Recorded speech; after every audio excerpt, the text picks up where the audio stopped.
Huu majira ya saa 5 za asubuhi huko mtaa wa Busekwanoni katika kijiji cha Busisi, tarafa ya Sengerema, mkoani Mwanza, katika kizuizi cha barabara kilichopo katika eneo hilo la Busekwanoni, kata ya Busisi, katika wilaya ya Sengerema. Jeshi la polisi limefanikiwa kuwakamata raia wa Burundi ambao idadi yao ni 14 ambao walikuwa wanasafiri kwenye magari mawili. 13 walikuwa wakisafiri kwenye gari namba T 337 DYA. Hii ni aina ya Tata inayotoka kwenye kampuni ya usafirishaji ya abiria iitwayo Chiza.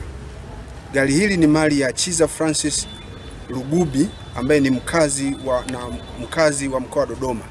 Gari hilo linafanya safari zake kutoka